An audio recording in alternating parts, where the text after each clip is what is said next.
Hello, my name is Haley Tipton, and I will be doing an analysis on the Hatchet Wielding Hitchhiker documentary. The central thesis that guides this documentary is Kai's murder conviction of attorney Joseph Galfy and whether or not it was an act of self-defense or premeditation.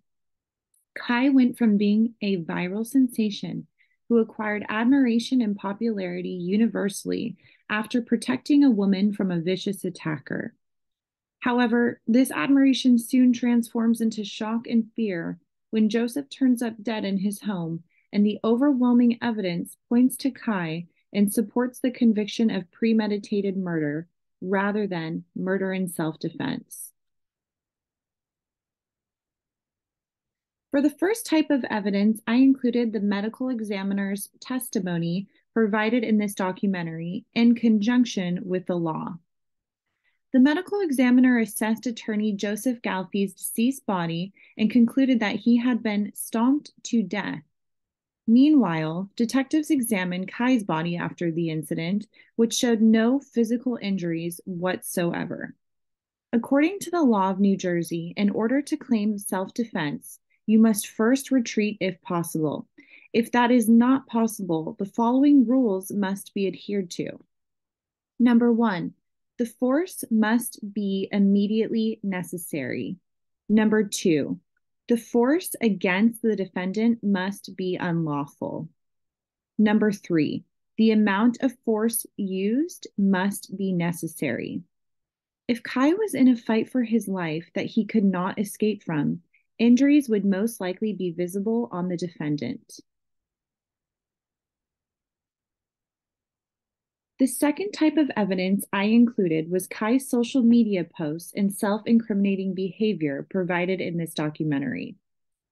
Kai publicly expressed an outward disdain for people he perceived to be predators. He publicly posted articles supporting people who hunt pedophiles and predators.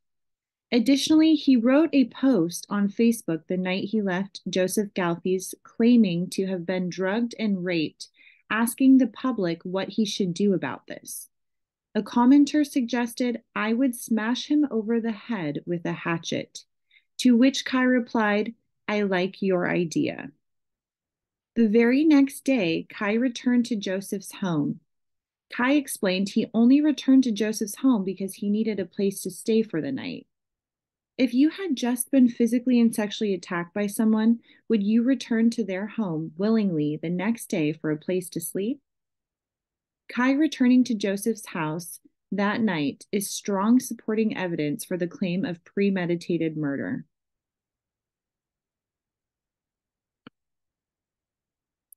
I believe this documentary had persuasive evidence and was an unbiased representation of who Kai is, presented by his friends, family, and professionals involved in his case.